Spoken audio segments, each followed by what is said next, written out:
Bonsoir à tous, il est 22 h, voici les titres de cette édition.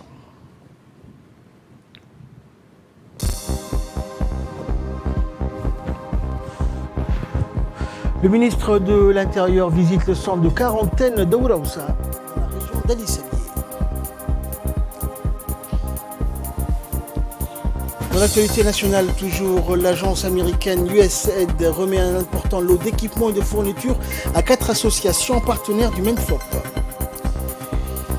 Et dans l'actualité internationale concernant l'affaire George Floyd, le rapport d'autopsie officiel conclut à un homicide. Bonsoir à tous. Le président de la République, Ismaël Omar Guelleh, a adressé aujourd'hui, mardi, un message de félicitations au président de la République italienne, Sergio Mattarella, dont le pays célèbre l'anniversaire de sa fête nationale. Dans son télégramme de félicitations, le président Guelleh a formé de vœux de santé et de bonheur à M. Mattarella, ainsi que davantage de progrès, de développement et de prospérité au peuple ami italien. Le gouvernement et le peuple de Djibouti se joignent également à moi pour exprimer leur sympathie et amitié au peuple italien à l'occasion de la commémoration de la fête nationale de votre pays, a écrit le chef de l'État. Nous sommes fiers du développement sans cesse continu caractérisant les relations d'amitié et de coopération entre nos deux pays, a poursuivi le président Guelleh, qui s'est réjoui du partenariat stratégique que les deux nations entretiennent, notamment dans le domaine de la sécurité et de la défense. Soyez sûr, monsieur le président, que vous trouverez toujours auprès du peuple et du gouvernement de Djibouti toute la collaboration nécessaire au renforcement des liens déjà privilégiés entre nos deux nations, a par ailleurs noté le président de la République, réitérant ce vœu de bonne fête à tous les citoyens italiens. Un message similaire a également été adressé au président du Conseil italien, Giuseppe Conte. Et comme chaque jour depuis le début de la crise de Covid-19 à Djibouti, le ministère de la Santé nous fait le point sur le bilan et l'évolution de la pandémie à Djibouti. Écoutons le secrétaire général du ministère de la Santé. Après sur la situation du Covid-19, ce mardi 2 juin 2020 se présente ainsi. 2134 tests réalisés, 210 cas positifs au Covid-19, 86 cas guéris et nous déplorons un décès. Nous signalons qu'aujourd'hui, un nombre de tests records a été effectué dans le pays en une journée. Et ce, afin de répondre aux besoins de la stratégie de dépistage systématique au sein de la communauté. Nous constatons ainsi une baisse significative du taux de positivité de l'ordre de 10% sur l'ensemble des personnes dépistées. Toutefois, nous demandons à la population de continuer d'observer scrupuleusement les mesures barrières pour se protéger et protéger les autres du Covid-19. Enfin, en ce qui concerne le résultat global, nous avons au total, depuis le début de l'épidémie, 30 394 tests réalisés. Nous avons diagnostiqué 3 779 personnes positives au Covid-19 et nous déclarons au total 1607 cas guéris et nous déplorons malheureusement 25 décès. Restez vigilants. Dans l'actualité également, le ministre de l'Intérieur, Moumin Ahmed Cheikh, a effectué aujourd'hui une visite au centre de quarantaine pour migrants situé à la localité d'Aouraoussa, dans la région d'Ali Sabié. Ce centre est géré par l'ONARS. Le ministre, accompagné d'une importante délégation, a été accueilli sur place par le préfet et le président de la région d'Ali Sabié. Le ministre et les officiels ont d'abord pris le soin de se plier donc au rituel du lavage des mains à l'entrée du centre de quarantaine. Puis la délégation a visité les installations de ce nouveau centre de quarantaine pour migrants qui ont souscrit au programme de rapatriement volontaire et attendent d'être reconduits chez eux, notamment en Éthiopie. Le ministre et les représentants des agences onusiennes ont découvert les tentes géantes, les installations sanitaires, les stocks de nourriture, mais aussi les centres de dépistage du Covid-19 qui sont d'installations récentes. Il faut dire que les autorités éthiopiennes ont exigé que tous les migrants qui veulent rentrer au pays doivent impérativement être soumis à ces tests de dépistage avant de pouvoir accéder au territoire éthiopien dont les frontières restent closes pour le moment. Aussi, une campagne de dépistage massif est en cours dans ce centre de quarantaine. À l'issue de la visite de terrain, le ministre et les officiels ont pris langue avec les migrants pour écouter leurs doléances, eau, nourriture, latrines, sécurité, enfin tous les aspects des conditions de vie dans le centre ont été abordés. Le ministre et les officiels des Nations Unies ont d'abord expliqué les procédures en cours pour le rapatriement volontaire des migrants. Ils ont également tenu à les rassurer sur l'amélioration de leurs conditions de vie avant les premiers départs vers l'Éthiopie, une fois que les dépistages auront permis de confirmer le bon état de santé des migrants éligibles au retour volontaire. La salle de conférence du Centre technique national a abrité ce matin une opération de dépistage pour le personnel de la Fédération djiboutienne de football, les équipes médicales et les agents de la sécurité. Et c'est le président de la fédération, Suleiman Hassan Ouaberi, qui a donné le coup d'envoi de cette initiative. Plus d'une centaine de personnes ont participé à ce programme de dépistage. L'objectif donc est de faire un état de la situation sanitaire des membres de la FDF. Les opérations de dépistage se poursuivront jusqu'au 15 juillet. Les équipes engagées dans tous les championnats vont également subir ces tests. Les opérations de dépistage ont été effectuées par une équipe médicale de la Gendarmerie nationale. La fédération a remercié la Gendarmerie nationale et le ministère de la Santé pour leur précieux concours.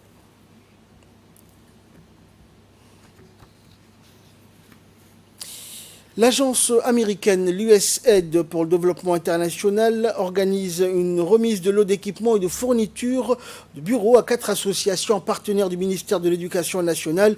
Cet événement a été réalisé par le projet de renforcement des capacités des associations djiboutiennes, le PRECAD, et exécuté par la FHI 360 dans le cadre de la coopération bilatérale entre les États-Unis et la République de Djibouti. Le PRECAD s'aligne sur la vision Djibouti 2035 en mettant l'accent sur le pilier 2, la bonne gouvernance, et le pilier 4, qui est la consolidation du capital humain. Le PRECAD renforcera ainsi les associations djiboutiennes dans le secteur de l'éducation pour les encourager à mieux s'impliquer et collaborer davantage avec le MENFOP pour améliorer l'offre éducative. 4 associations intervenant dans le secteur de Ado, Al-Fawza, Mouhbani et UDC vont recevoir chacune un lot d'équipements et de fournitures de bureaux en vue de renforcer leur capacité d'intervention. Du projet, de procéder à cette remise d'équipements, notamment de l'équipement bureautique, reprographique et informatique. C'est pour renforcer les capacités d'intervention de nos associations. Aujourd'hui, nous sommes ici à l'UDC pour cette remise de dons à 2 associations partenaires, Al-Fawza et UDC. Demain, nous serons à Obok pour l'association Ado. Et après-demain, nous serons à Tadjoura pour l'association Mouhbani.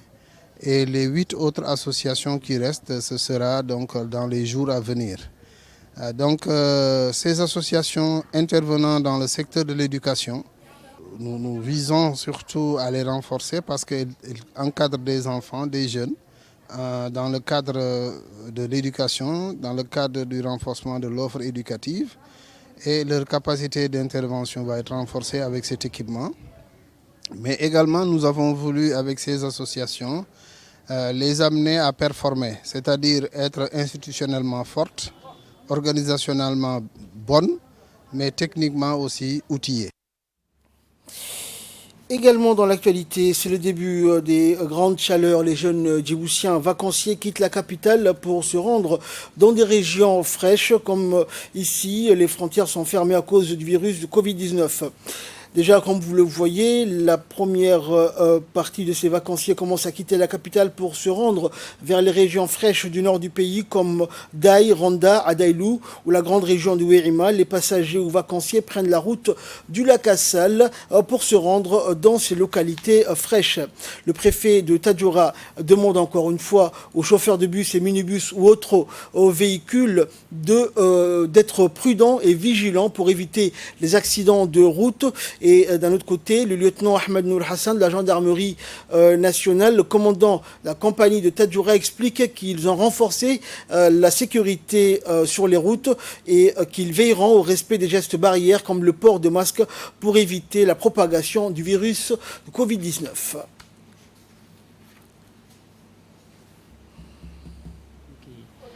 Toutes les personnes des localités et des régions de Tadjoura, dans la région de Djibouti, se déplacent vers Randa. Tout simplement, Randa, comme vous le savez, c'est un village avec un climat agréable. Donc, nous les souhaitons une bienvenue. L'essentiel, c'est pendant l'été, dans notre pays, on a des différentes personnes qui viennent dans notre pays. Donc nous les invitons. Nous faisons des va-et-vient entre les différentes régions. Aussi, il y a aussi les régions un peu plus loin, aussi il y a la région d'Adailou, qui a le même climat que notre région de Randa. Et de son côté, le préfet de la région de Tadjoura, Hassan Dabelé, s'est réjoui de l'afflux massif de ces vacanciers djiboutiens et leur a souhaité la bienvenue. On l'écoute. Qui vont se déplacer dans les zones comme Lodaï, comme Randa, par exemple. Il y aura aussi Adailou, des vacanciers, Mabla. Aussi, la circulation routière soit respectée parce que avec les accidents, on a perdu plus de 10 personnes en 2 mois.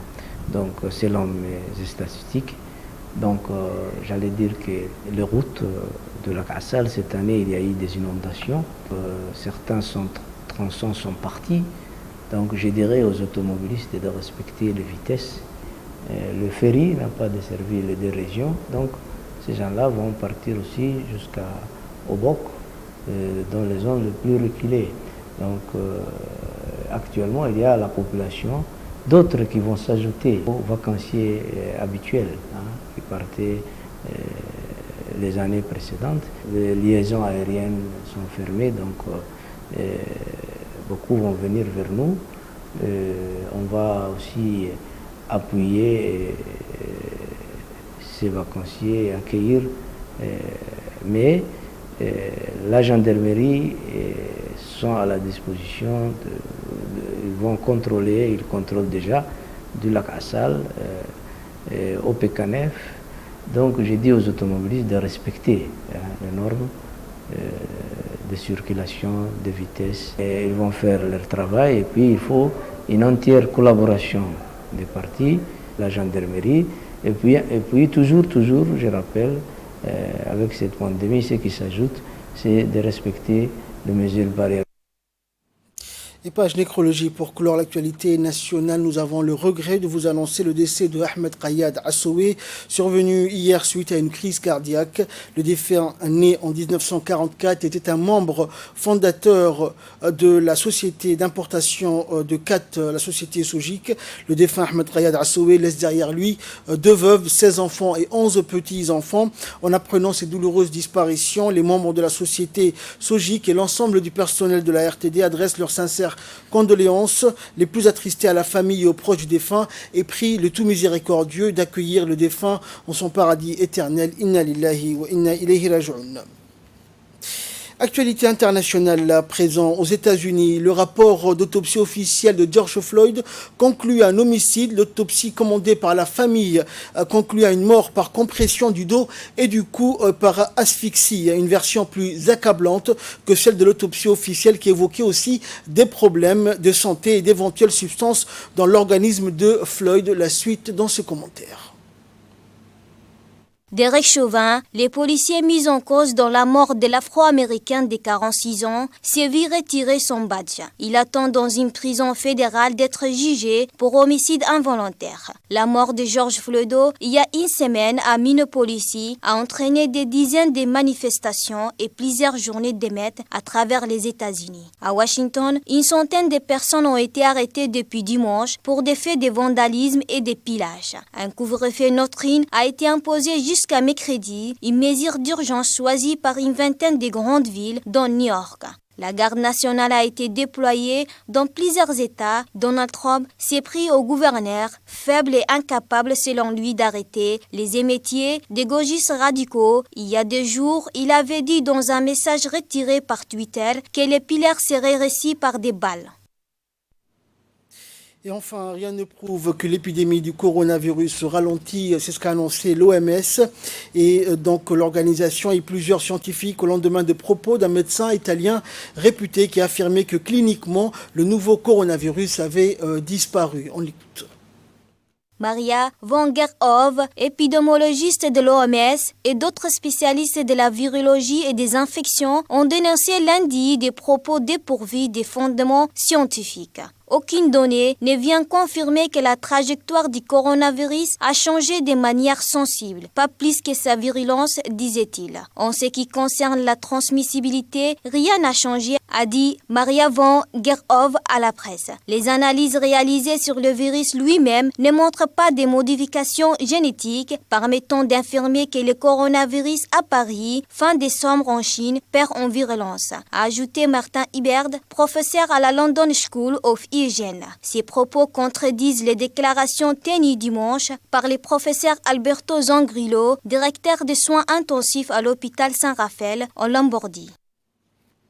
Fin de ce journal. Merci pour votre très aimable attention et excellente soirée sur Télé Djibouti.